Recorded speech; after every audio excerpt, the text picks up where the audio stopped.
see what I see the problem that I had. Are you okay? I just started the stream, so It's just the metadata. That's all. Hang on here. I can change that really quick. I just didn't change one field. Let's see here. 18. let me know. I'm ready when you're ready. Okay. I'm ready. Go ahead.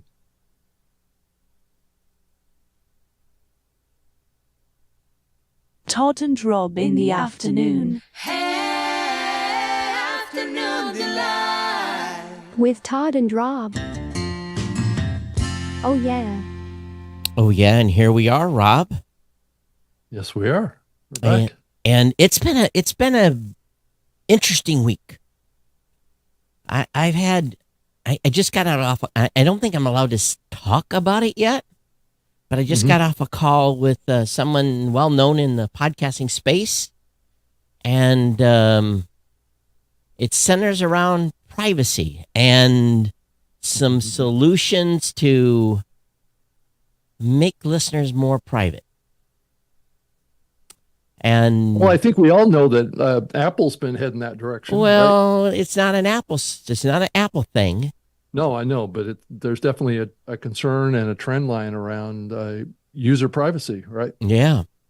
So Yep. yeah, this is something else, and I think there's been a number of companies already briefed on it, but I don't think there's any announcement yet. So I really can't say nothing, but it's pretty exciting to me from a perspective of, I've always been, really care about the listener's privacy, and this is going to be pretty monumental opportunity to change the narrative a little bit. And I'm looking over here at the other screens, and I'm making sure I hit pause and stuff I can hit pause on. Yeah, there we go. So I'm just it's been good. I'm kind of jazzed. I had my development team in the call, and we did a follow-up call, and it made us even think about some things we're doing. And yeah, so privacy in podcasting, if the podcasters don't care about it, maybe those of us in the space can, how should we say, make a change. Take their data away. Yeah, I think the big part of the industry that's concerned about it, I would think, is the advertising part, right? Exactly. Right. So it does seem like increasingly the industry is very focused on revenue and advertising, issues in the space. And I think, it gets back to the bigger topics that we're going to talk about today, is that everybody's thinking about the bottom line these days. But Or more. Right. but at the same time, when a podcaster is given the opportunity to take this data away from the marketeers, Right. What What does that say about what's happening in the market? well, I think most podcasters don't realize on certain platforms that, you are the product. Your listeners are the product. Mm-hmm. And, if I can have a way to, how should we say it, not give those people so much data, Mm-hmm. wouldn't that be a kind of a cool thing? But Todd, those advertisers aren't going to like that. So, Well, if you have you know, a podcaster that is not it's making doing any money, advertising. not doing Right, no that's not doing any advertising, advertising. Right. and you Yeah. don't want they're trying to create content, they're just leave it at that. Yeah. Yeah. And is there anything else that you wanted to add to that? Is there any other No, context no on more different context, aspects? but I'll just No make more. make people think about it a little bit. Well, I think that there's been an effort and a desire in the medium for a long time to be a little bit more, I guess, cautious about listener data and conscious of listener privacy. And And I know Apple has expressed some interest in that over the years too. And I think that there was some scares about Apple, maybe blocking access to IP addresses through file requests. So, I don't think they've ever deployed anything like that, but I think it's an interesting trend line that's been kind of moving, and who knows, how far that's going to go. But I do think that the advertising industry has a lot of power over the medium right now because it's where the revenue is, right? Yeah. So, and this is also a good kind of segue into the main topic of the show that I wanted to talk about, which is video podcasting. And I think James Cridland made a post on his, I think his LinkedIn page about this topic as it relates to Spotify's revenue announcements that they made, that they expect to reach 2.1 billion in 2024 in ad revenue on a global level. And his contention was this push towards investing in video podcasting was really, he thinks, and I probably agree with it, because this is how YouTube looks at it too. It's an ad revenue play, is what it really Rob, is. we said that when Google pulled the plug on Google Podcasts. We talked about on this show that Google was making no money with Google Podcast. Right. And So this is a way for them to yeah, to monetize On the- content. Right. monetize on the back of creators who largely don't get a penny. Right. Yeah. And as I've, I guess they have a pathway and a kind of a user policy that allows them to monetize content on their platform. Absolutely. I don't know that there's revenue share from this, but I did hear in the news too that Spotify has put out that they're doing big distribution deals for ad revenue shares. But Yeah, I for a know small that number of shows. every content creator, and I know we've also talked about on this show, is that they have built this ability to upload videos and replace the audio with video that takes the audio out of the video. And I've also heard, we talked about this, and I talked about it on my podcast tip show around how the plays or the views drop when you do that. Right. So there's some sort of issue with their Or they're not, metrics yeah, or platform. their metrics are perfect. They're just not getting as many views. Well, I think the They're getting concern that high. I They're getting heard higher from- CPMs on those, is what they're doing. Well, Todd, I wouldn't jump to that conclusion because the person that pointed this out to me is an ad agency buyer. I mean, or yeah, he's actually buying ads and then running them on that platform. And he was saying that it seemed like that it was more of a bug in the metrics. We'll see. Yeah, I mean, it just could be that there's on that platform, there's more people interested in listening to audio than they are video. So if you convert it it kind of depends on what the UI experience too. If they're prioritizing video over audio, but the platform, Spotify, is known more as an audio platform. If they're prioritizing video over audio, then that may have an impact. Well, again, as a podcaster, Mhm. you have to make some hard decisions here. On do you want to continue to sell your audience out? Number one.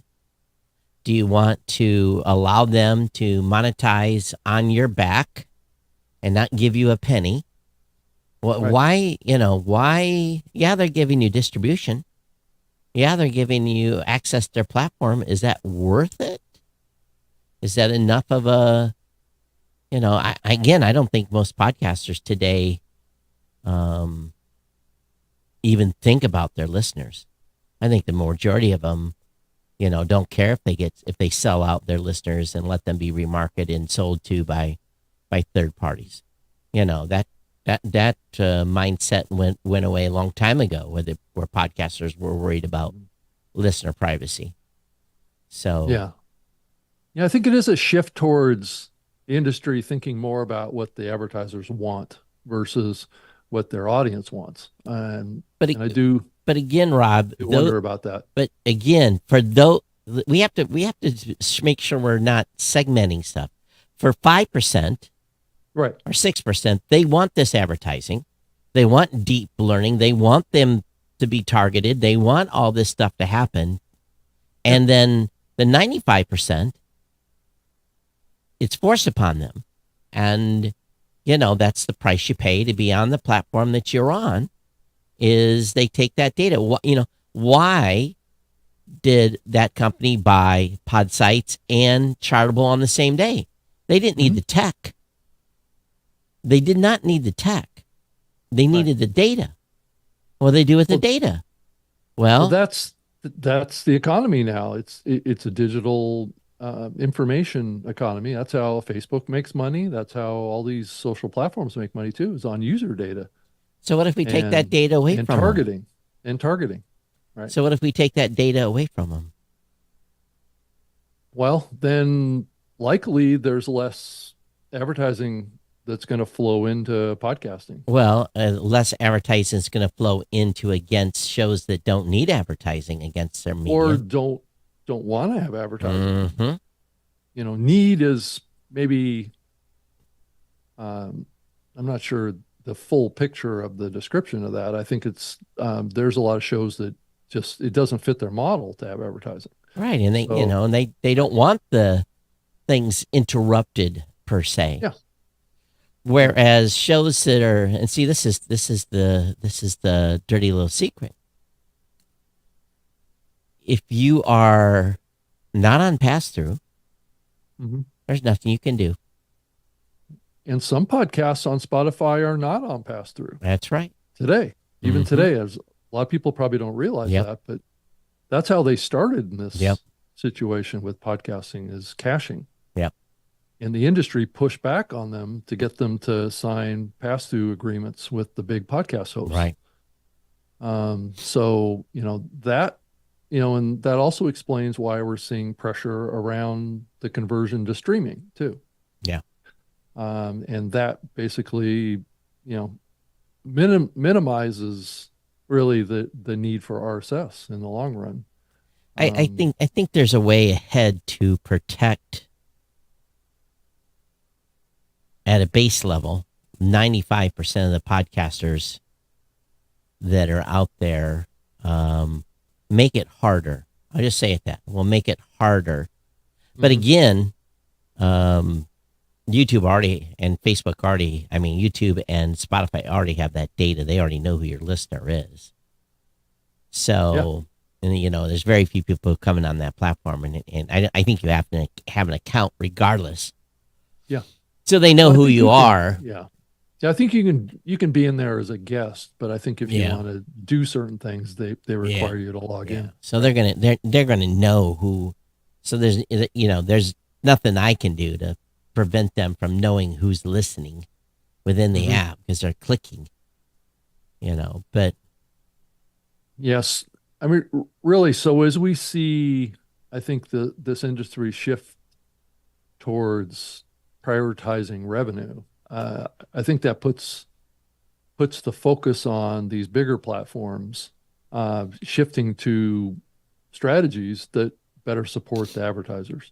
And I think that's kind of what we're seeing happen in the market right now, whether we like it or not. And it doesn't, like you said, Todd, it doesn't cater to the whole market. It just caters to a relatively small percentage of the market that are actually running ads in their podcasts. Yeah. 1,701 sats from Mike Dell. Audio still special. Video's good for Google and Spotify, not the podcasters. Well, I think people will argue with that. But that is the key takeaway from what we've said here at the very beginning of the show, is that the priority around video is really around increased ad revenue, and Spotify has put that in their quarterly projections that they're doing for revenue. It's based on Spotify video podcasting is where they see the growth. It says, Spotify research says that audio plus video ads work 66% better than just audio ads alone. Depends on how they're delivered too, I think. Of course, if it's jammed on top and you're forced to see it. Yes, you can totally see why Spotify did this deployment where you have an RSS feed in Spotify that's delivering your audio files, and Yep. then you can go in and upload a video to replace that. And then they split it into audio and video files, and then they're streaming it, Yep. right? So it's no longer pulling off of a pass-through situation. So you can see how they're trying to transition this content back into streaming again. Yeah. We got another boost here. This came in last week, 1,500 sats from R.W. Nash. He says, you can't beat a bit of Todd and Rob. Then 500 sats from ePodcaster. Powerful episode. Well worth a re-listen. Thanks, Jen. The ugly baby discussion in podcasting is what we got a lot of response to that episode, by the way. Well, that's good.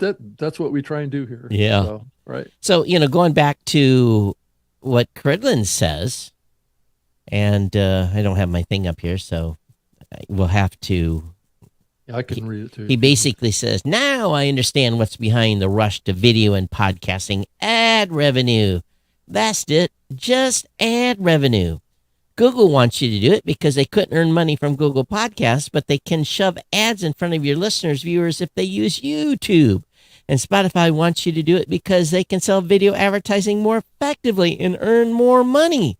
Forget their what whole platform is built on video advertising. Forget what audiences want. This isn't about them. It's the $2.1 billion they're expected to earn in 2024. Well, that's Spotify, but not Spotify. YouTube, but yeah, right. Yeah. But it's a similar situation. This explains why Spotify is heading in the direction that they're heading, is because they see what's going on at YouTube. YouTube's making a lot of money. Yes, indeed.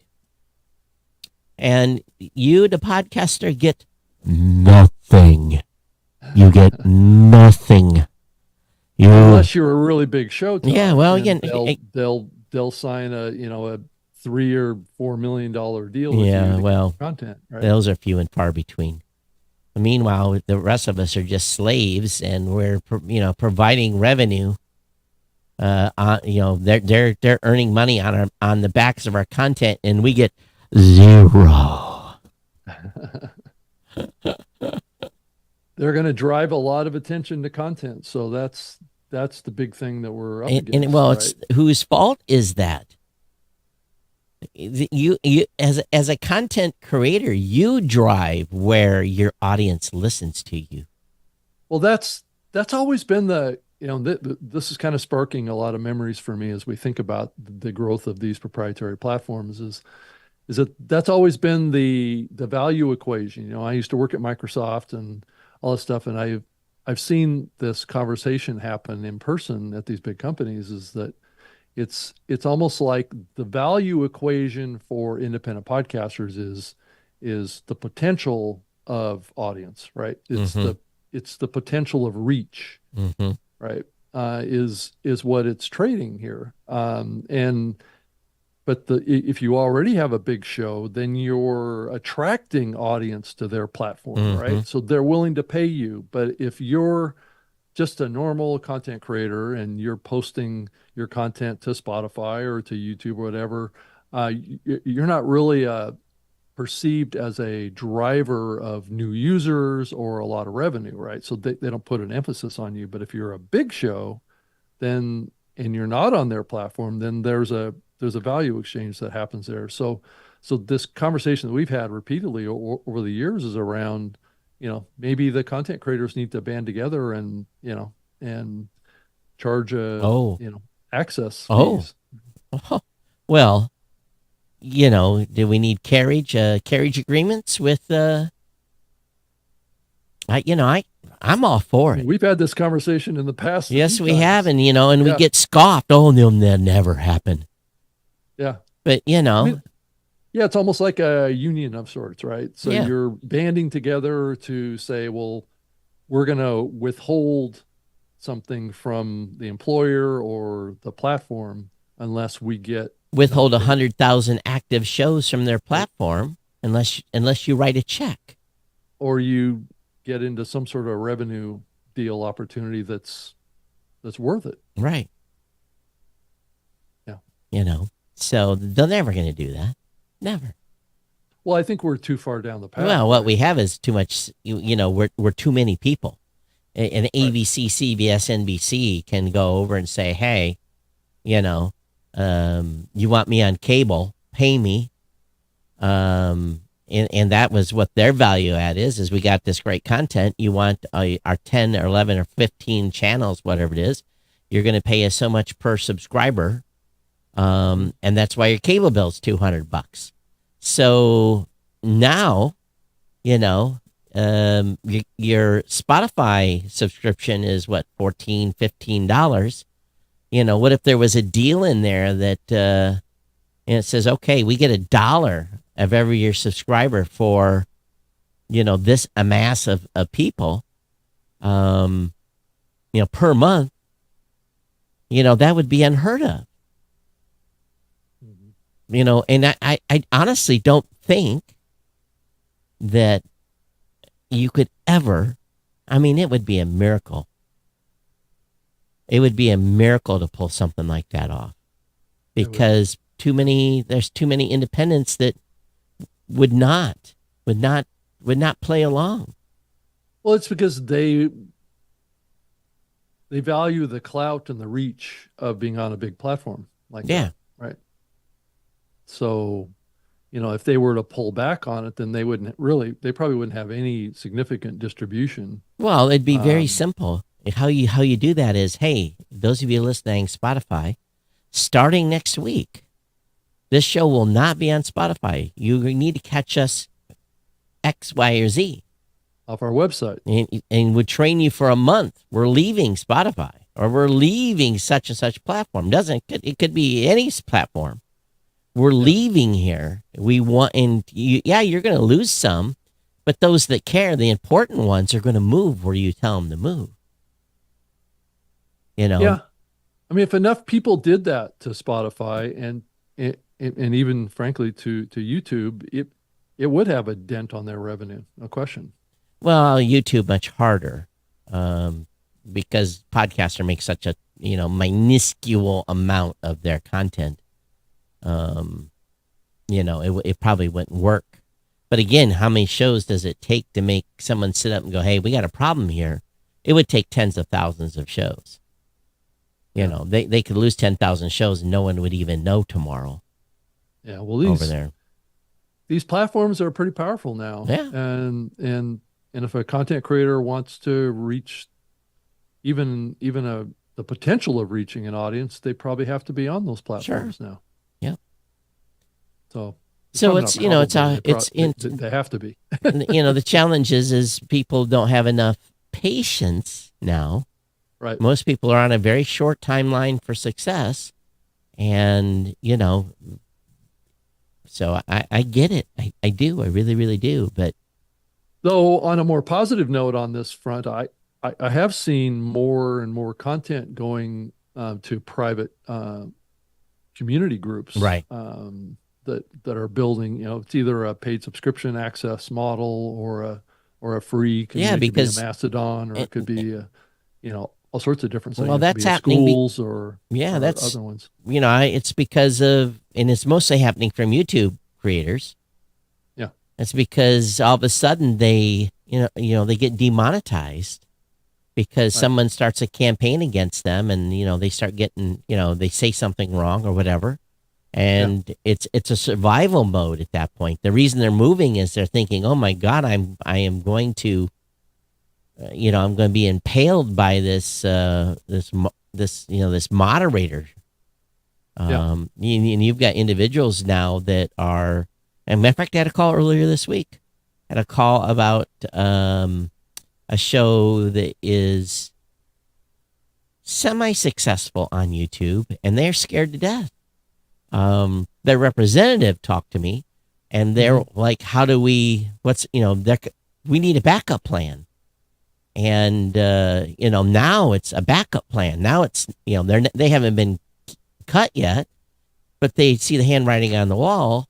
So, you know, they are now in a position where we have to make a plan today, or start planning for this, for this potential of when the hammer becomes, because I'm on the edge of their community guidelines and content. Yeah. And then another call I had was with another network, who has contingency already put.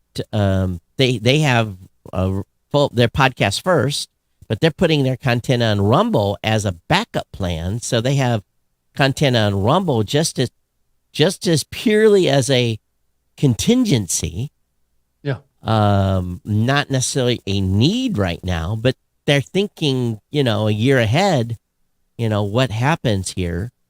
And we're starting to get some attention finally, Rob. I've gotten more calls in probably the last 2 weeks, people that are now finally waking up and understanding that video is supported in podcasting. Well, I think more and more people are talking about it.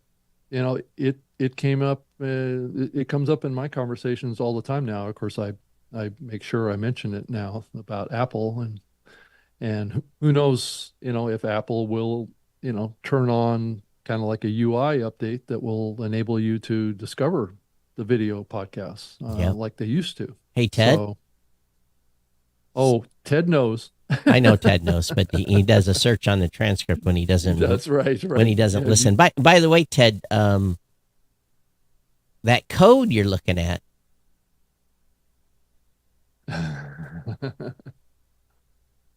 Yeah, interesting. No context there, huh? By the way, you're not watching the video. I gave you a thumbs up. So. Do you want to share more context to that? No context at all. I have too much fun. This is one of those that's. Yeah. Yahoo! That's why people are sometimes scared to tell us things too, because we'll go on here and talk about it. Well, if they give us permission to talk about it. Yeah, and if we talk about it in a way that doesn't get anybody in trouble, right? Yeah, we don't want to get anybody in trouble. No one's getting in trouble on any of this. No. 1,000 sats from Mike. He says, I've removed my shows from Spotify. Well, I removed my personal show as well, Mike. So I never uploaded my video shows to Spotify. This show's still on there because Rob he hasn't given me permission to remove it yet. But the audio, it's only the audio version. Right. But neither of these platforms support video delivery via RSS. No. Which is funny to think about the context of that. It is hilarious, yeah. So that would be the easiest way for them to get the content in there. So, yeah, and it's interesting. So if Apple makes this change in their UI, that may bring visibility back to video podcasts again. Yeah, quit making video a bastard child of again, make it a first-class citizen again. Yeah. I think that would be good, but we jokingly, we're on here talking about this, but the reality is, and I'm talking just kind of what I speculate, this is my hypothesis, is that they're shared resources over there and they have a lot on their plate, and that machine moves slow and it goes through a lot of corporate bureaucracy, and I don't know how they vote on features and what they're doing and all that, but I have a feeling it's very, very complicated and it takes a very long time. And what I wish for today, maybe we'll see it in 2 years. You never know. So, there's nothing's going to happen right away. And from that instance, and we have to continue to forging ahead and making our own destiny happen here on our own, and with new podcasting apps from podcastapps.com to, start pushing the boundary here. Just like today, I did a demo. There's a new tag in Podcasting 2.0 called the content tag. So we're going to beta that next week and launch that in our dashboard, and then it'll come to PowerPress in probably a couple more weeks. So, we'll be able to support alternate enclosures and the multiple alternate enclosures. I bit the bullet on that, and Multiple, like 3 enclosures, not alternate 2, enclosures. 3 total enclosures. It can be Is that what you're saying? basically It can be unlimited. It could be at 1 normal enclosure and up to 5 alternate enclosures. Oh, And then there's a new tag that's called content link. And we're using a hack to get the YouTube playlist in with that. And so now there's a new thing called content link, and that will be the place where you put the link to your YouTube video or your Twitch or your Rumble or whatever you want to put, where your alternate location for your media is. And I don't want to get hung up on YouTube because people are doing stuff on Vimeo as well. So lots of places, wherever that media lives, you can link that. And excuse me. And then I do think that there's going to be some new podcast hosting platforms that are going to, I'm hearing rumbles about it already, that are video podcast first platforms that are coming. Well, what is that going to cost? Good luck with that. Well, from what I hear from a lot of the big CDNs, bandwidth is pretty darn cheap now. Well, it's cheap. It's not like it used to be back in the early days of video podcasts. So in the early days, this show to be delivered would cost a dime. That's what it would cost to deliver this show 10 years ago, without revealing what I'm paying per bandwidth now. It's a fraction of that, right? It's a fraction of that, but it's still not cheap at volume. Well, what's cheap, Todd? Again, I don't want to reveal what I'm paying per gigabit, but yeah, let's just say a penny. Most CDNs, most people in the podcasting space can get down to a penny a gig. Okay. So let's just say a penny, and some folks to get beyond that, you typically need to have scale, right? A demand that you have to have a certain volume, and to get a fraction That's of a penny, you got to have a certain amount of volume and so forth. And you have to sign a contract. You have to guarantee that you're going to move that much bandwidth every month for 24 months or whatever the contract is. We just came out of our contract period, and I believe. And so essentially, if you think about this show, if it was a penny a gig, this show would cost a penny a gig to deliver.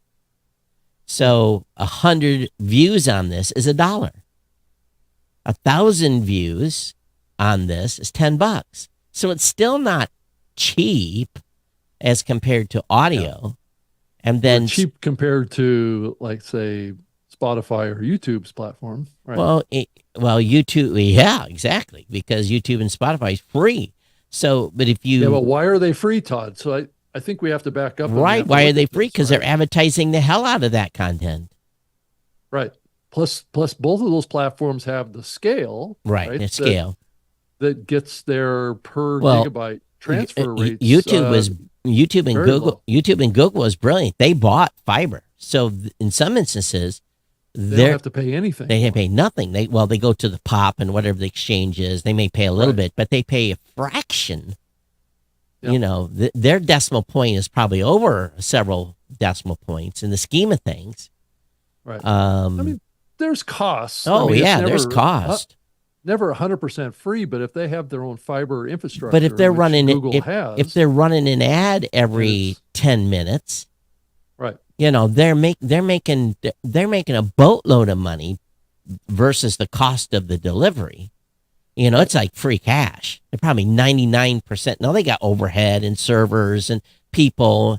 So if they're making, let's just say they're making 50% of the revenue goes into their pot of gold, and the other 50% is covers salary, servers, infrastructure, data centers, whatever, because there is going to be a cost, just like, and that's what people don't realize too in the podcast hosting business. Just because bandwidth is cheap, the infrastructure that has to support getting it there, employee salaries, benefits, healthcare, the server cost, all that stuff goes to against, in the end, what is it? What is the overhead for me to deliver 1 gig of data? Well, there's actually server resources. It depends on how you're hosting it. Some companies will have their own servers that are co-located that right. manage They this still pay in rack fees. Yeah. multiple locations, and then there's other companies that will use like a Amazon cloud. I think the majority of us are on cloud, Yeah. So, And so you have to pay for server you resource pay one way or time. the other. Right, and bandwidth. Where So- Google, they paid to build a data center, so they Right. forked out, whatever, 200-300 million to do a data center. So they have costs, just like we have costs. We're renting stuff in the cloud that they built, and they make a profit on that. So, when people say, oh, bandwidth is cheap, I wrote a post on Facebook that it got a big reaction, and it basically, it was involved the StreamYard increase in price, which we probably should talk about. And I basically said, and let me find this. And I'll just read what I said. So Blueberry has not raised its prices ever. Now get that. We've been hosting since 2008, but we've been doing other stuff since 2006, 2005. Blueberry's not raised its prices ever. Why? We're in a highly competitive environment. While all industries have increased prices, ours have stayed the same for 20 years. Actually, 18. Sadly, with 25 companies competing for podcasters, that's life. Now, StreamYard has increased its monthly pricing by 80%, which will automatically apply to existing subscribers next month. The prices move from $25 to $44.99. They may discover that the world has changed with free open source offerings like OBS and other platforms available to creators. They're less expensive too. Well, some stuff is free. Yeah. When I make my transition, we're going to use Restream. I'll be able to host the show where I'm at on Restream. We won't have to use StreamYard. I'm not renewing my annual subscription with StreamYard. Personally, I'm not going to pay $500 for something that I can have over on Restream and get 90% of the tools I need there. So, and people say, oh, you should be able to raise prices. Well, walk in my shoe a day and say, okay, we're going to raise our prices by even 10%. But, so when people say, but yet my healthcare went up there, I'm not bitching, but I'm just saying my healthcare last year went up 13%. Mm-hmm. And that's cumulative year after year after year after year after year. And I can't be alone in this, where finances, where you see the cost is going up, and we're not. And maybe someday we'll have to raise prices. Maybe I don't have it in the playbook yet, but. So would you say that besides employment, like taxes and things like that, and expectations around salary, are there other aspects of the podcast hosting business that you think have been impacted by inflation? Oh, everything. Everything? Yeah, our prices have went up for everything. So the bandwidth costs have gone up. Bandwidth cost is the only thing that hasn't went up, but AWS cost, services cost, tools cost. Sure. I just got an announcement from Jira. They're raising our prices. We're getting like a 20% whack on the tools that we use. So all those prices are going up, and yet here we are sitting at $12, $20, $40, and $80 a month for hosting plans. And I guarantee you, if I raise the price to raise the price, let's say 25% or 20%. Oh, that'd be a lot. People would howl. But yet they're paying $49.95. They're paying $300 for editors. So I think there has to be a reality check at some point And how can you compete with free? That's the problem too. You've got to you got Spotify out here offering it for free, Mm-hmm. but again, you have to continue to add value and try to attract your customers and make sure. But again, I have to watch the bottom line. We're doing fine, but I'm just looking at the overall sphere of things, and a little bit of information has come to light between you and I that we know that there's some struggles out there with some hosting companies. And I guess we can't go into details. I don't know what you want to say, but not everything is well in the space. No, I agree with that, Todd. I don't think that I think we saw what's been happening to Lipson, and I think there's another major host brand that's going through a massive company restructuring and letting people go. It's not a public thing, and I'm not going to be the one that makes it public, but it's impacting, people that have been working in the podcast industry for a long time. And I think it has something to do with AI and automation, and I think increasingly, I think a lot of tech companies are going to be under pressure to cut back on staff and automate more processes. And if you think about it, I mean, on the marketing side, there's two trends that are going on. There's a lot of automation coming to online marketing. Plus, there's also, some trends around not needing as much staff for events because there's not that many events happening anymore. And then a lot of outsourcing that is happening to vendors out there that could maybe do those same processes that would be available in an internal staff at much lower costs because there aren't employment taxes. And Right. those are the other key cost metrics. And and create a company that's maybe has just a couple of people in it and it just operates on its own, right? Right. So and you don't have to face as much tax burden and things like that around employment tax and things like that because the government makes it rough on companies to have employees. It's unbelievable. Barry, my CFO and legal, it's amazing. I look, he basically puts in his hours just like I do. And I see what he's doing in task, and some states make it just absolutely horrendous to do business in.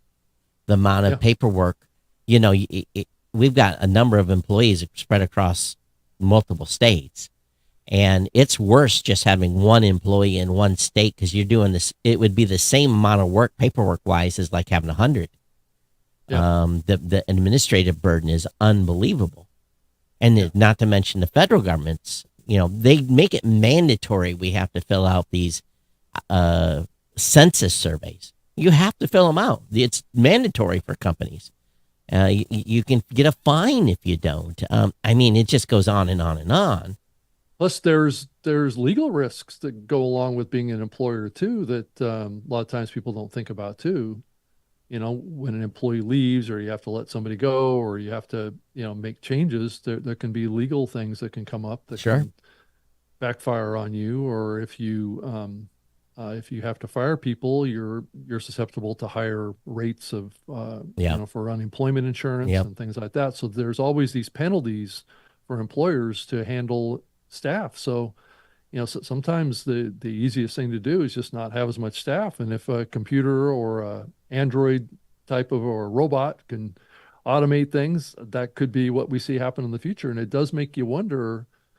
And I did hear from a fellow here recently on my trip to Arizona here recently that was working as a contractor for the federal government.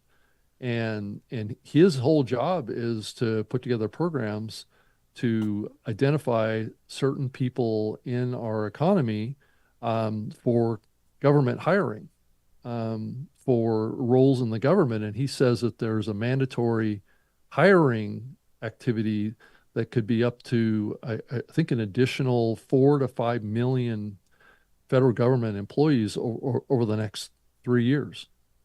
So, to what, tax collectors? No, just in various areas of expertise.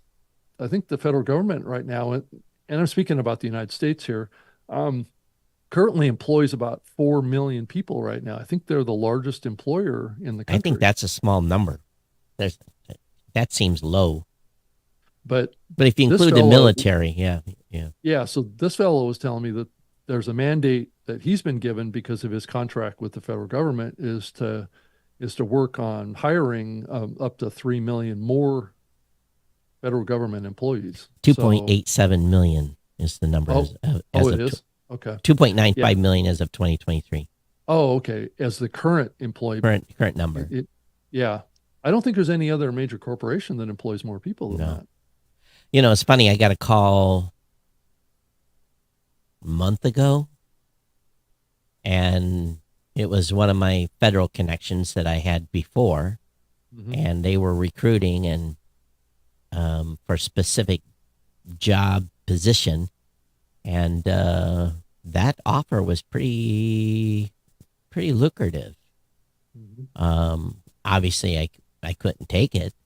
Yeah, that's what this guy was telling me too, is that the federal government pays really well Depends and if you're what GS level you are, or if you get into the SES. You know, if you get into the senior executive sure, service level, sure, they do sure, have sure. caps. You know, and those pay tables are public, so you can look them up. What a GS 12, 13, 14 make, which is considered as government, great benefits and decent pay. But So it does speak to an agenda that the federal government's going to continue to get bigger and bigger and bigger is what I guess my key they don't have takeaway. to worry, Rob, about they're not efficient with their money because that's the They're problem. efficient at taking our money. Well, though, that's Todd. right, yeah. But with everything going on, we'll see if there's room in the budget for another 2 million federal employees. I think the main thing here is, and I just want people to be aware of that are podcasters out there. There's an extreme. While your prices at the grocery stores have been going up, Right. and your gas has gone up, and everything else that we see that doesn't get counted in the CBT inflation rate, your companies you're working with costs are going up too. Because we did massive pay raises in order to try to keep people up with the economy. And when you throw on a percentage increase that could be double digits a year after year, that's cumulative. It basically is you take $100 and you give someone a 10% pay raise that's now at 110. You given even let's say you do it again, now you're up to one. Now you go to $121. It's stackable, right? Yeah, And exactly. It's more taxes that the company has to share. and at the same time, with healthcare costs. So be happy that the hosting companies haven't raised their rates in 20 years. But Todd, I do think that at some point they probably are. I think it will become a point where they'll have to. Yeah. The question is, who's going to squeak first? Because no one wants to squeak first. And the reason why we've been able to not raise prices is because of economy of scale. Right. We were able to lower, as we grew, our bandwidth costs went down, which is a big number every year. So, it kind of helped us in that regard. But now when you bottom out, when you basically maximize where you're at on a fraction basis from bandwidth standpoint, there's no more leather left to split the delta, and everything then is, can you make more added value and so forth. But again, I think that what we're going to see, and people are, you can tell by how many people are being laid off, restructuring, like you said. They're restructuring for a reason. There can be a lot of different reasons Yeah. that a company restructures, but most of it is usually based on financial considerations of some sort. Right. Yep. And And then also strategy. not to perspective mention, and like outsourcing. a year ago, we went through full blown IRS audit, And we came out on the other side of it with no issues. I think we had one thing we got flagged on, and it was minor. But to go through a full-blown audit that took months and then not have to write the government a check and not be...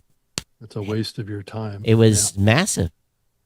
Paperwork pulls, receipts, what was this charge? I mean, right down into my GoDaddy bill, looking at GoDaddy and saying, oh, why did you have $3,000 in domain registrations? Let me see that list of domain names. And, and you have to justify everything.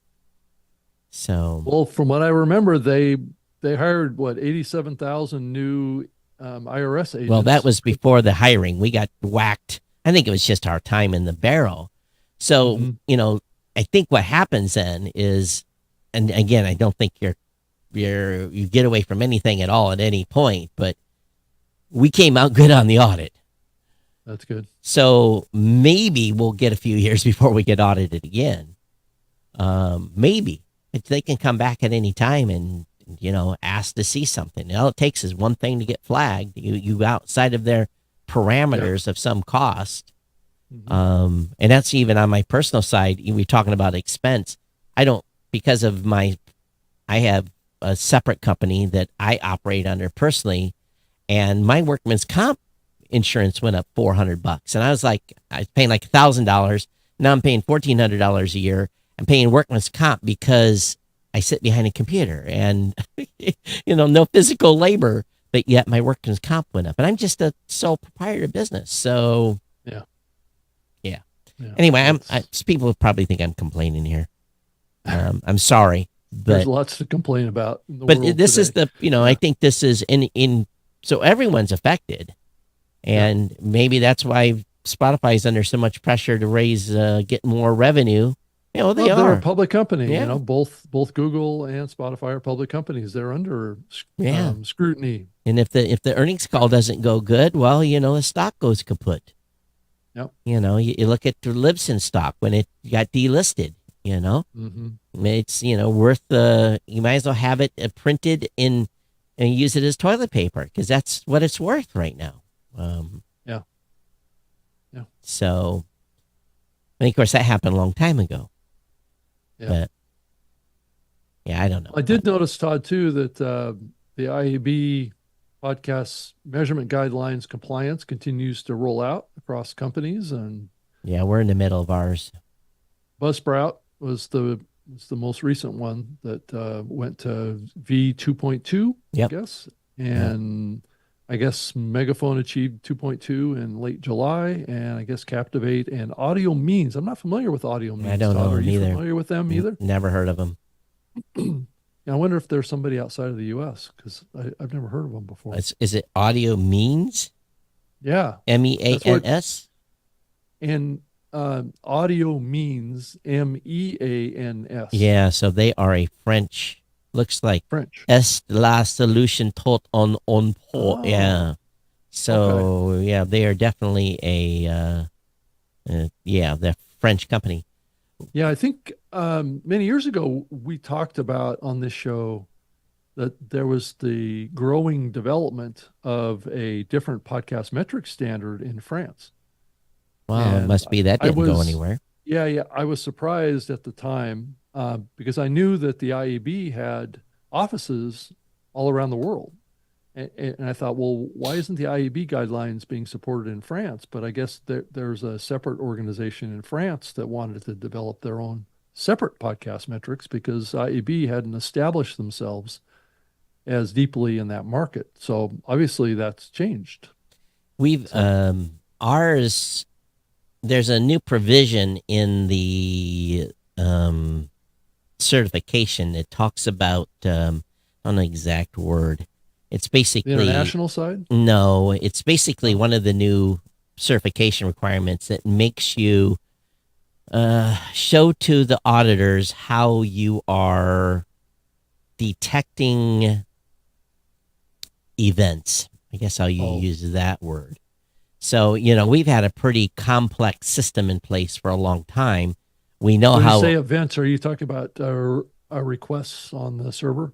We're talking about it's not labeled as fraud, but you might as well, or let's say like the Apple Podcast event or the Apple Watch Oh. event, how you detect something that's outside the sphere of the Normal. the normal, and Got it. and we've had that for years, but we've never really documented it. We know what it does, and so ours has taken a little longer because we had to go back through and document exactly how this thing works, and hopefully we'll start the actual physical audit sometime in October.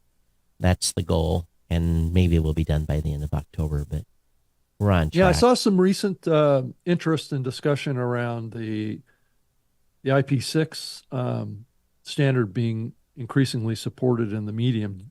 Do you have any thoughts about that, Todd? We based upon what we see and what we get, and how we have things configured, everything comes back to us right now at IPv4. We could turn it on, but we're seeing all the requests come through. And you're just not seeing any IPv4 or 6 requests coming through to. Again, it's how we're configured with CloudFront. Okay. Yeah, so we have the capability of what's the best word to use? Measuring IPv6 and have stuff in place so that when it comes through, we'll be able to handle it. To capture it? Yeah. Okay. Capture that's the easy part. Being able to apply, really, there's not much of a standard for it right now, but there's been a discussion on what, quote unquote, we all should be doing, and we're conforming to that. So my understanding is that it's just an extension of the number sequence of the IPs, right? Well, It's just a no, way to grow it. the IPv6 is a completely, and I see how many octals are IPv6 octals. Let me Google this. Yeah, it's an expansion of the numbers, the amount of numbers. I think it's that are there, right? Yeah, and if you think about it, It's like a whole nother set of 3 digits, isn't it? yeah. So IPv6 are written as 8 groups of 4 hexadecimal digits, Right. where IPv4 is Was it is 6? 4 groups of 3 hexadecimal. Well, it's 4 not even groups. hexadecimal; it's decimal numbers. So if it's like Decimal. 192.168.000.001. Right. So but they don't put 3 zeros. They do it. It could be 19. It could be 1, 2, 3, 4, 5, 6, 7, 8, 9, 1, 2, 3. Basically that's the setup. And Yeah, I always thought that the reason that they needed to do that was because of the Internet of Things. Yeah. Where more and more devices in the world we're are out of being- IPv4 addresses, is what it is. Right. Yeah. Right. So as we add more devices that connect Yeah. to the internet, we need more IP numbers And to there's be able to use. and the way it was originally designed, IPv6 was really originally designed was that you would get an IPv6 number for almost life. Well, it doesn't happen that way. Not the way things have been designed. Is the IPv6 actually changes essentially the last 8 digits, or hexadecimals, the last 8 hexadecimal donations changes on a fairly consistent basis. So, if you think about, that could be a privacy configuration too, right? yeah. Because then it can't be identified to one particular. So the rule Device. basically Right. is with, you match an IP with a user agent, and then there's rules around that. But what's really happened with IPv6 is you have to figure out, okay, where do I call that a unique? If that unique Right. is going to, let's say someone's got a mobile phone and the IPv6 address updates every 15 minutes. Well, you can't use the whole number anymore. You can't use all the octavals so you have to back up. Yeah, probably some of the numbers in the sequence probably stay the same. Yeah. Yeah. It's only like the last 4 that probably Last 8. last 8 that constantly Yeah, adjust. constantly Okay. change. Yeah. Okay, so you want to measure it based on the earlier numbers, but that could be fewer characters than what the IPv4 stuff was, right? Well, what it really is I think the accuracy, it depends. There's a lot of things here that are it can affect. We'll see if it causes a decrease in downloads or not. I don't think so at this point. I think there's enough of a handle on it now to kind of understand what's going on, especially if you combine that data with, let's say, as an example, someone has gotten 50%. They're streaming the episode. They've got 50% of the way through the episode, and they've chunked out 50%. And they come back an hour or two later and start, and there's another IPv6, and there, if you can do a little match those up somehow. It's a little more tricky because the IP would usually correspond, right? But now the IPv6, it's pretty. Now some stuff that depends on the country, depends on the implementation. But unfortunately, mobile device and mobile device carriers seem to be pretty savvy in the ability to change those numbers on a regular basis. So also, so how does this affect corporate network connectivity to content too? It's everywhere. Corporate networks embracing this IPv6? Not a lot. Are not. Not a lot? Yeah. Okay. Because most corporates and, most servers, there's still IPv4 addresses out there. They're just not as many. Right. And who owns most of the IPv4 addresses? Well, the internet service providers. Right. So most of the internet service providers, at least here in the United States, have not yet rolled out IPv6. Now, I'm seeing it on Starlink. Like an Xfinity or some of those platforms. Yeah, so if I do, what is my IP here on my connection today? Let's see what it says. But I would imagine that the wireless carriers like AT&T and T-Mobile and stuff like that, they probably play with dynamic IPs, don't they? Well, my IPv4 on Starlink right now, my IPv4 address on Starlink changes about every 2 to 3 days. It doesn't stay very often. So right now, I'm not being detected as having an IPv6 here at the house. I'm only seeing IPv4. So Todd, as far as your kind of impression of this, I mean, how does this issue with IPv4 versus IPv6 affect podcasting, do you think? Well, if you're not ready to measure IPv6, you could miss tracking certain requests. Again, it depends on your CDN, right, and how this data comes back through. So, and I don't know the specifics about how CloudFront does it, if they obfuscate it or assign it an IP to. Again, I'm not sure exactly how they do it, but you have the option of turning on IPv6 at you're not missing anything, but there's somehow you still get the data. It's not like anything's being missed. So is there a higher cost to support the IPv6? No, same thing. So why wouldn't everybody just turn it on? Because of these exact issues. Everyone's kind of stuck on people love IPv4. They don't necessarily like IPv6. Outside the United States, that's a different situation. Yeah, because they're maybe growing faster. Maybe right? A newcomer that's in a new platform trying to get a bank of IPv4s can't, and they're forced to be on IPv6. But they still have to transverse an IPv4 world. That's the funny part about this. So it's backwards compatible, but it's not. Yeah, and that's the reason why it's not this big panic in podcasting right now. Yeah. So probably the accuracy, because it gets funneled through something. Again, and everything I've said here is Todd's interpretation of a lot of stuff. I don't fully understand what the devs do, so don't quote me on anything. No, it's the same with me too. Right.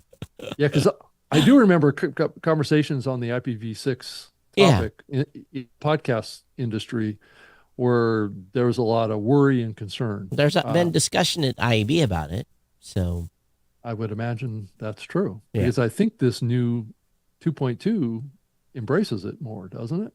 I'll have to go look at the spec. Be honest with you, I didn't even read it after it was out.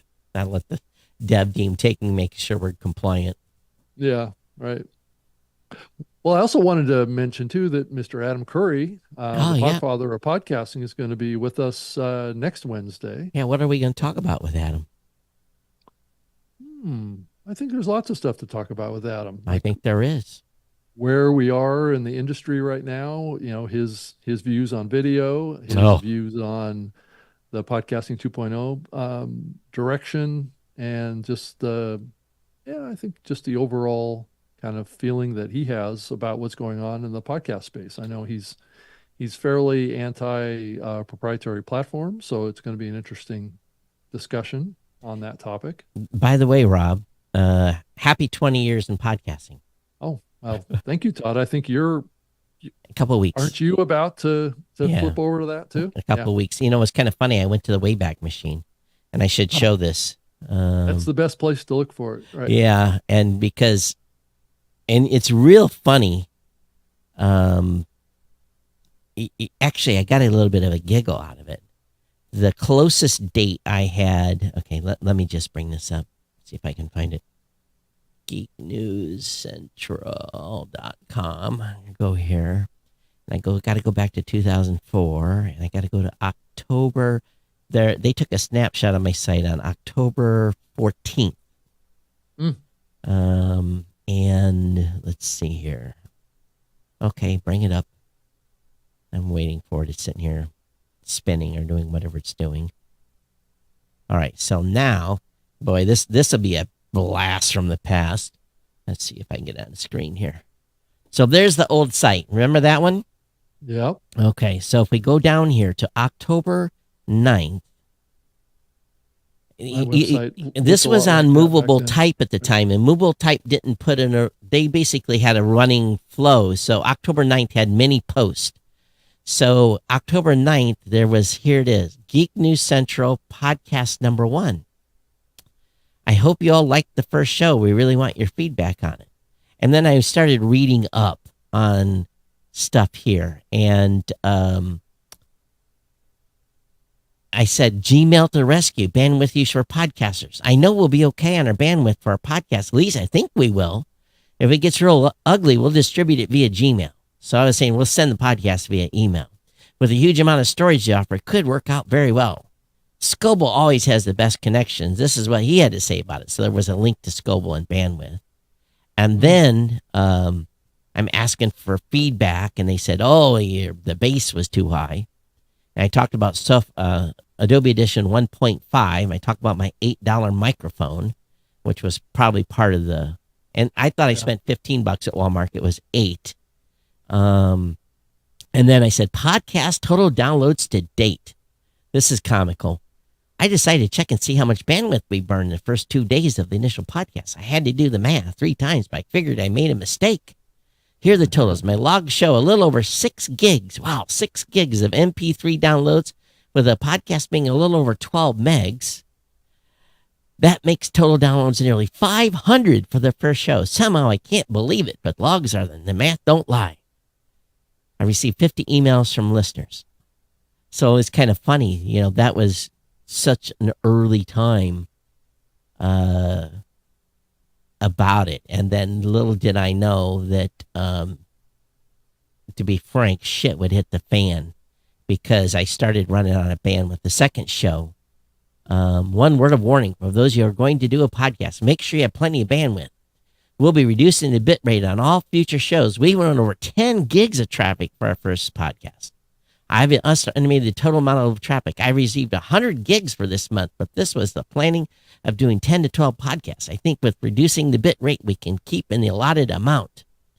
I guess I need to figure out how to do BitTorrents. If we're doing podcasts and are you seeding BitTorrents, I'd like to talk about how we're doing that and helping your bandwidth issues. I think we also set up a separate XML file specifically for podcast subscriptions. I think some of the downloads came from individuals that have RS aggregators that pull the enclosures by default. Right. So, that tells you my knowledge level, on October 12th in the second episode. So,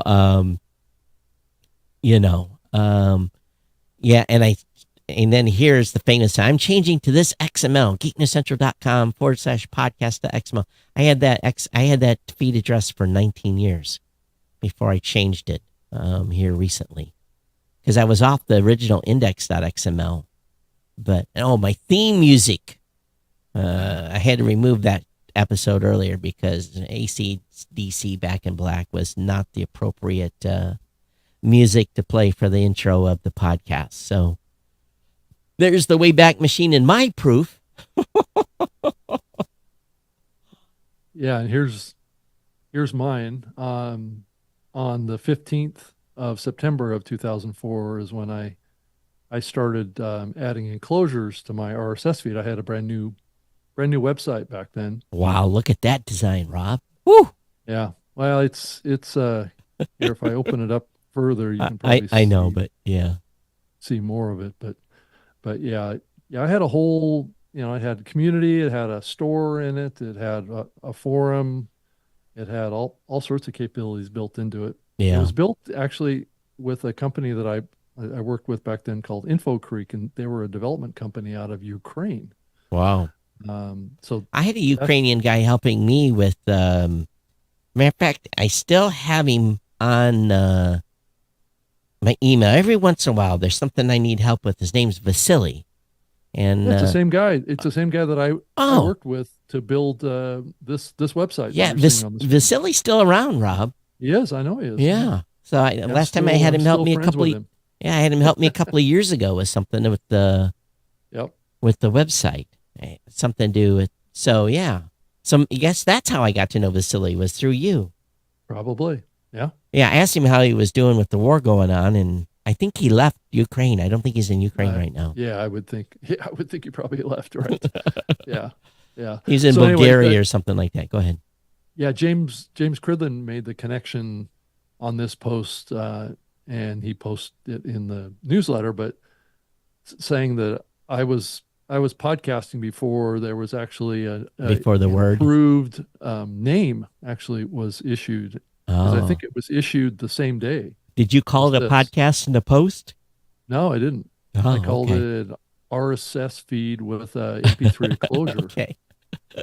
Because back in those days, that's all I did was, I had this blog RSS feed, and I told the developers to just add an enclosure tag in there, and then I was able to upload the MP3 file in there. Yeah.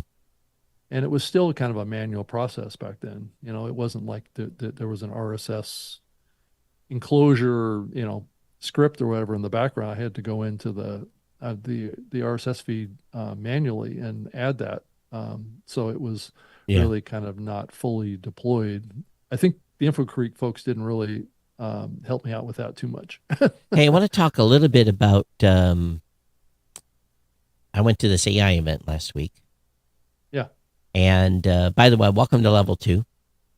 And you got 2 years before chaos is upon us. 2 years. Although I think some companies are already firing people in lieu of AI. I think it's already starting. But it's just not as widespread as it will be in 2 years. I wrote a post. I spent a lot of time thinking about this, and I had a 3-hour car ride back from Cleveland. And I wrote this post called Creator First Path, Advocacy, Innovation, and Integrity.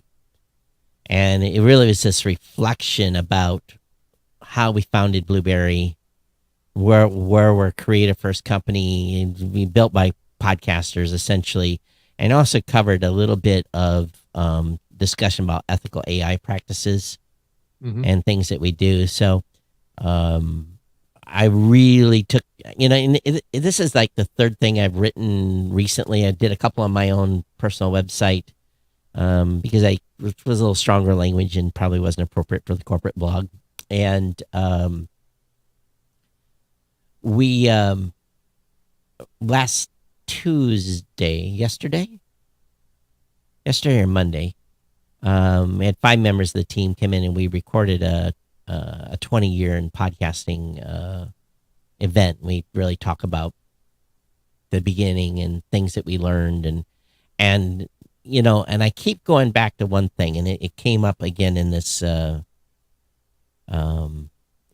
discussion we had. We did a 59-minute roundtable discussion about Blueberry and podcasting and what we believe in and all this stuff. And we get tied up in the advertising and the tech and the features and all these things, but yet we forget about the listeners. Yeah. And we as content creators would not be here without the listeners. And, even on this show, we talk about the industry and everything else. And I think we underappreciate the people that listen to the show. So I just personally want to say, for those of you that listen and those of you who hang out with us live and everything else, thanks for doing that. But I think if we really, really dig deep, we need to think more about the listeners. And that's why I'm kind of, again, I don't know why. Maybe it's because of this 20-year thing. I don't know if I want to call it deep reflection. But Yeah. I think that someone's got to tell these stories and someone's got to share the legacy of podcasting, so that if we can influence this group and they can influence their friends and their circles, and, we can be pretty powerful in talking about, don't forget about your audience. And I think the average podcaster that's doing a show, that's probably all they're focused on, is their audience. Maybe we get a little disconnected because we're just, we think we're talking to podcasters all the time. So, Right. Right. There's a lot of people that, would listen to this show and maybe not really fully comprehend what we're actually talking about. And how or that take maybe, offense to stuff. Yeah. Well, yeah, I mean that too, but also just this show is, like this conversation that we had about the IPv4 and IPv6 stuff can kind of like go right over the top of a lot of people's heads. And it is a very technical conversation, but it's important to the industry. But I mean, I hear what you're saying, Todd. It's the same time, and I think Yeah. I could reword this a little bit, but this show, I think if you listen to this comment here, because it comes from, way we work at the company and doing this show, doing the other show we do at Blueberry. I said, as a podcaster, and I could say this, Rob, if I'm not representing you correctly, please tell me. As a podcaster, we've been passionate about protecting the rights of podcasters. From the very beginning, we could say that even this show, Replace New Blueberry, has been an advocate for podcaster rights, whether that's ensuring they retain ownership of their content or making sure they're getting a fair deal when it comes to monetization. We don't sell podcasters' data with third parties. We're fully transparent how we operate it. And I think that's how you and I do this show too, is being as transparent as we can. Sometimes we can't talk about stuff that we've been entrusted with, but I think I hope people trust us here. Yeah, I do too. Definitely. I try and engender that in all the content that I do. I'm not really focused on advertising, and I'm Yeah. not trying to cater to advertisers. Yeah. So it's more about the content creator, right? Yeah. That's the focus of this show, is really the content creator side of things. And speaking, Todd, about the thing that you mentioned about sharing legacy and also sharing extensive experience in this medium, the Podcast Hall of Fame is going through creating a new board of directors, and trying to create an organization around that event and its tie-in with the Podfest new organization in that organization too. And I hope that Podfest becomes a much more significant player in the podcasting space, because it is focused on the creator side, where we've seen podcast movement move a little bit more towards the advertising and business side of podcasting, where Podfest is really focused on that. And the Hall of Fame is a reflection of legacy and a platform at which stories can be told around how people built their careers in podcasting and what the fundamentals are and what the ethics are and what the experience has been. And that's kind of what goes on stage at that event. Yeah. And that's what I try and engender in that event, but trying to create a more, I guess, a more open kind of podcast community around the Hall of Fame and be open to suggestions and open to potential nominees and things like that is something that I'm prioritizing. And I know James Cridland ran a little piece in the newsletter about the date for this ceremony that's coming up in January, and that is true. That's what we're targeting right now as part of PodFest coming up. So I hope that you'll support the event if a request comes through to get more involved in the Podcast Hall of Fame somehow and contribute to it or share on social media about it. I think it really helps the medium move forward in a positive light, having a little bit of a historical perspective, but really trying to celebrate people that have really brought good values to podcasting. Yeah, absolutely. I'm excited in that regard as well. Matter of fact, we just got communications from PodFest on our booth selection. We had to send our bids in.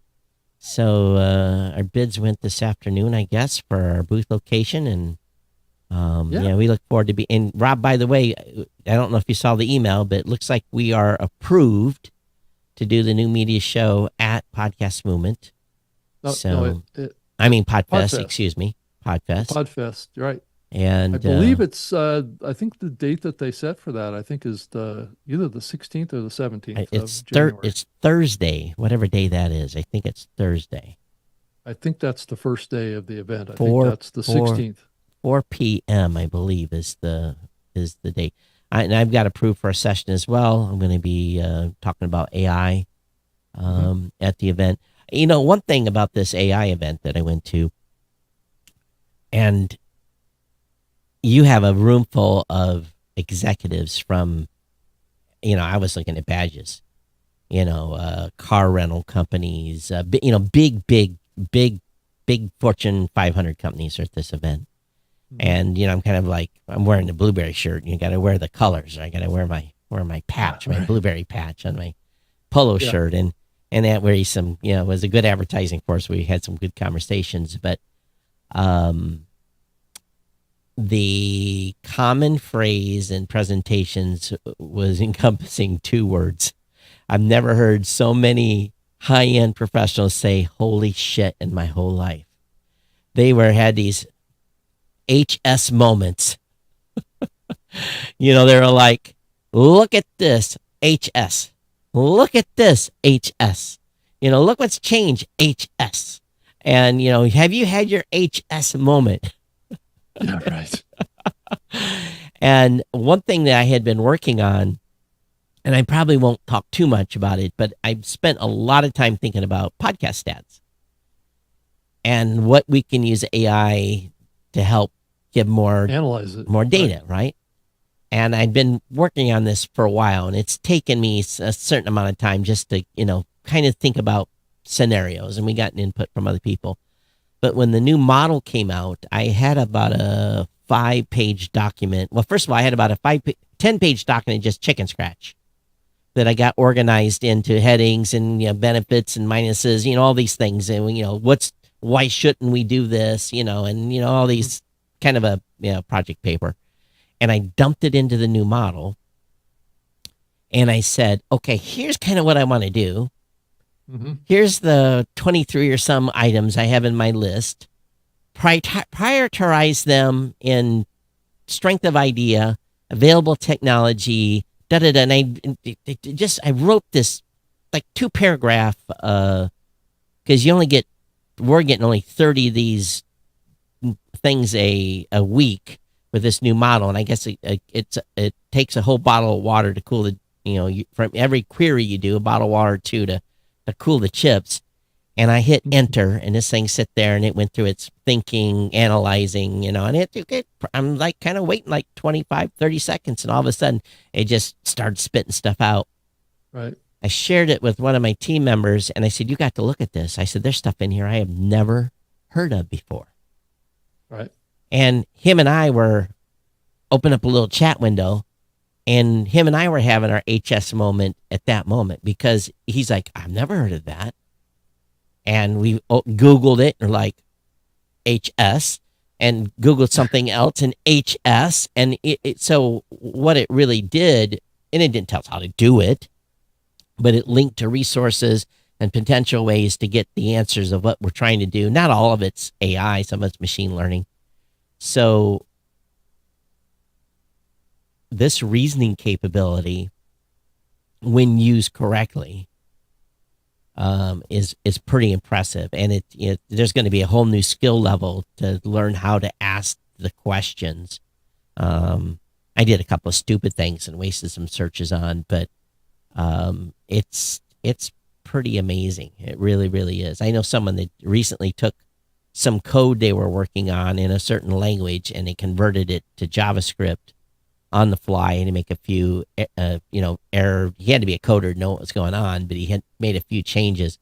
So while we're still using the stupidest AI we ever will, and I know some of you, Adam is not a believer in the AI piece too much.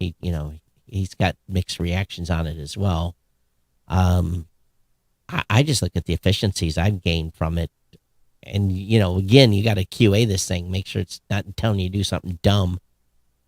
But yeah, I came home with a head full of stuff, and I'm still deciphering. I've got, 5 pages of notes that are like one-liners, and now I'm going back and through and looking at all the presentations and pulling stuff out. But So what would you say is the largest kind of revolutionary thing that you saw at the event? Nothing real revolutionary this time, per se, Okay. because the tools are just getting better. Okay, it's an incremental thing. Incremental thing. But the biggest, the most impactful session I went to was a guy talking about the future of search. And is there a future for Google.com? I don't know. Well,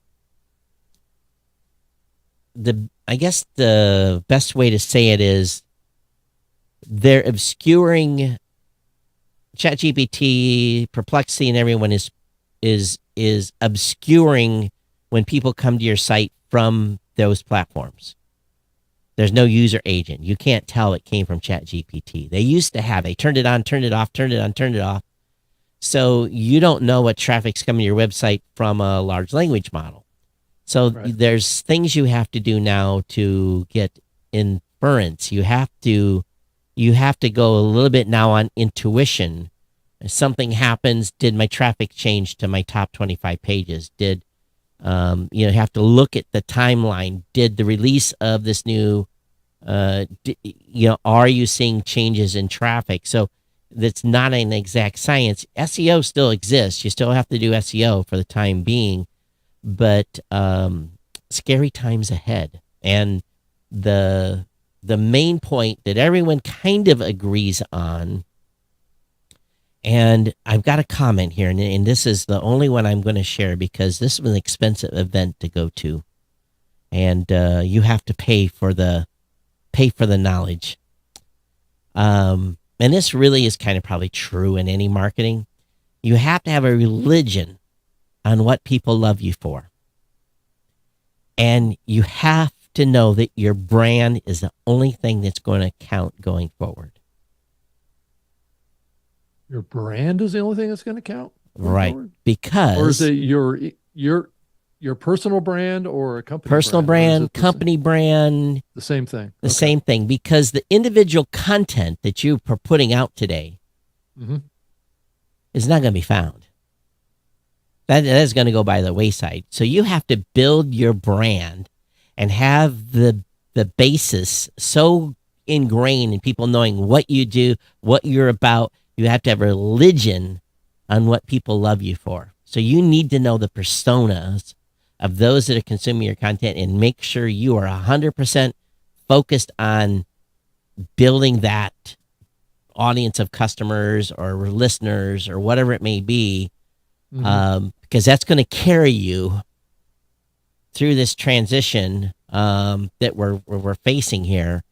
And Yes. Yeah, so how can you kind of capture control of that from the standpoint of being able to create that outcome for yourself? Is there pathways that you see to train the AI to be more aware of your brand? Or how does that happen, do you think? that's I think still hocus pocus at this point. I asked a very probably top of the field type of guy. One of these guys said if I actually got in a room with him for a half hour, it'd probably cost me $10,000. That kind of a consultant type. He agreed with me that going wide is going to be very important. When you say going wide in the You context of can't AI, just you what does that can't mean? you podcasters are going to be set up because we're wide already. We're distributed in multiple places.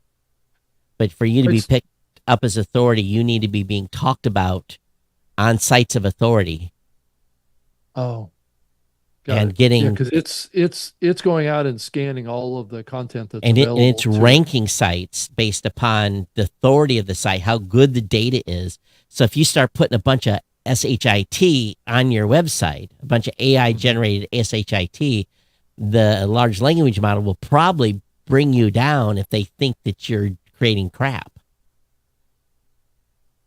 So the Okay. quality of the content, the focus of the content is going to be super, super critical going forward. So some of it's kind of what you do in SEO now, but this brand is about the only thing you're going to have to stand on.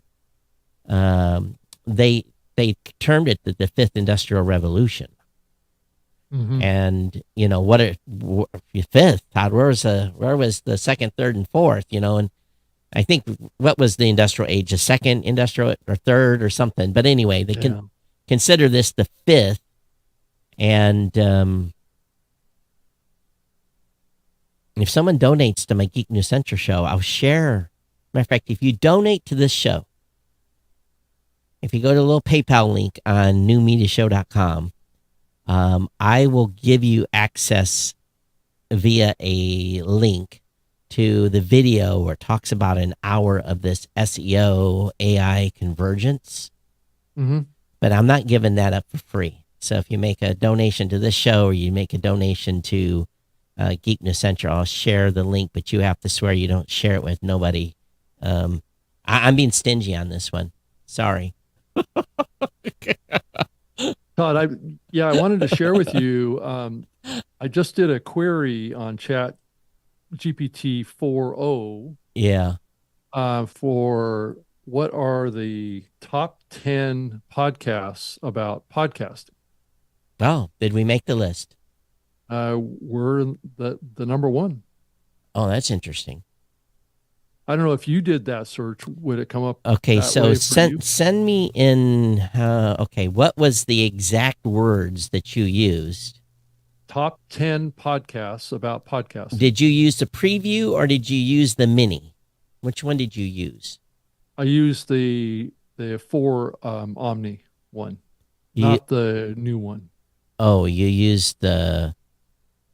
Okay, there's the 4.0 preview and mini. Yeah, I used the 4.0.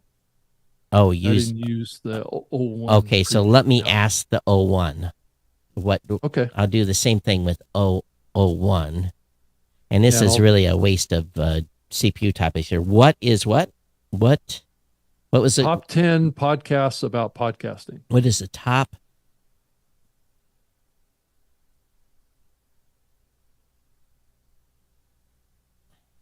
Yeah, So yeah, the I'm problem sharing is the screen, the right. problem is, Rob, is it has a memory, and I would not be surprised if it comes up. What is the top 10 podcast about podcasting? Boom.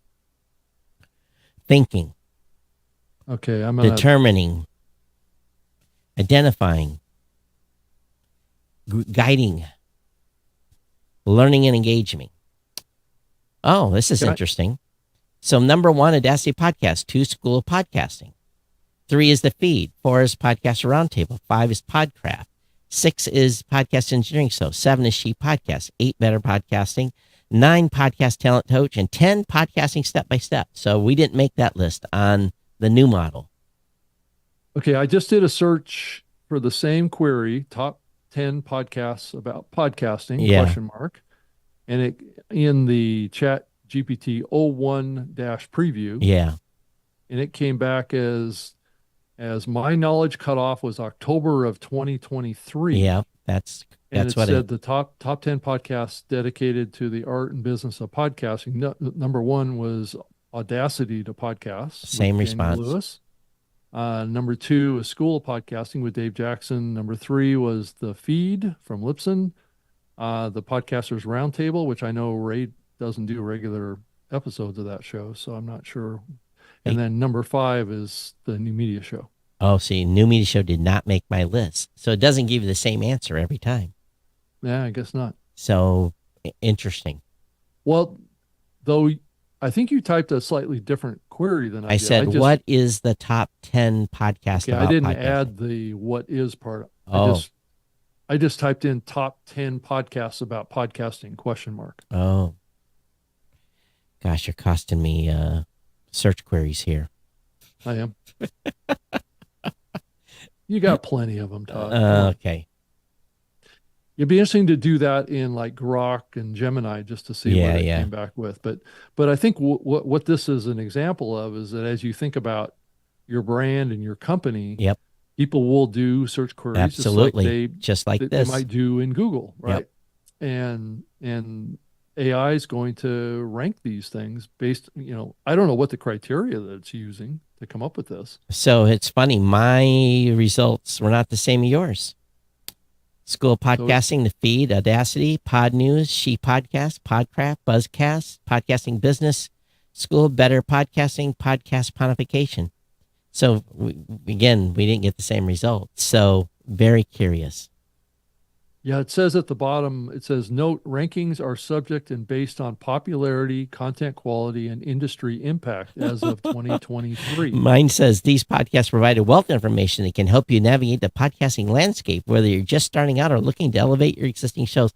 So you definitely, we're not getting the same answer. So it's not like a search engine per se. Well, all search engines don't give you the same results anyway. So yeah, I think that there is probably differences in each query, and it's probably biased based on its knowledge about the person doing the query. Yeah, I'm sure, because I've been putting stuff in here. I turn memory off a lot, so I don't always have memory turned on. So that's where we're getting into this element of training. Right? Yeah. So I have felt for a while that it actually learns. Because it'd be crazy if it didn't, right? Yeah. Well, just recently someone was asked, how was your first day at school? It asked somebody, and he says, it was my first day at school. How did the model know? And, so anyway. All right, we're long. Okay. I'm Todd at blueberry.com. You can find me on X at Geek News. Of course, I'm on Mastodon at Geek News at geeknews.chat.